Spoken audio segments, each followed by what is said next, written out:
প্রধানমন্ত্রী তারেক রহমানকে ধন্যবাদ দিতে চাই। তিনি ওয়াদা করেছিলেন যে রামিসার হত্যা মামলার বিচার ১ মাসের ভিতরে করবেন। তিনি ওয়াদা রেখেছেন। আজ সোহেল ও তার স্ত্রীকে ফাঁসির রায় দেওয়া হয়েছে। বাংলাদেশের ইতিহাসে সবচেয়ে কম সময়ের ভিতরে কোনো মামলার রায় হলো এটি। এটি মাত্র ১৯ দিনের ভিতরে এই মামলাটির রায় দেওয়া হয়েছে। এখন আমার মাথায় একটা খটকা জাগে সবসময়, সোহেলের স্ত্রীও কি দোষী? কারণ কোনো স্ত্রী চায় না যে তার স্বামী অন্য কোনো নারীর সাথে সম্পর্কে জড়াক। তাহলে তার স্ত্রী কিভাবে এটা মেনে নিল? যেহেতু আদালত এটি রায় দিয়েছে, তারা এটি নিয়ে ইন্টারোগেশন করেছে, সো এ নিয়ে আর কথা নাই। কিন্তু কথা হলো, এর আগে মাগুরার ৯ বছরের আসিয়ার যে ধর্ষণ মামলা, সেটারও কিন্তু রায় হয়েছিল অল্প দিনের ভিতরেই, অন্তর্বর্তী সরকার আমলে।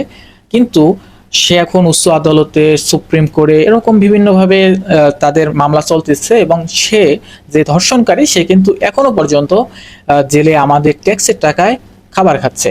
অর্থাৎ এখনো তার ফাঁসির যে রায়, সেটা কার্যকর হচ্ছে না। তো এরকম যেন এটা না হয়, এজন্য আপনাদের সজাগ থাকতে হবে। শেয়ার করে সবাইকে জানিয়ে দিন। ধন্যবাদ।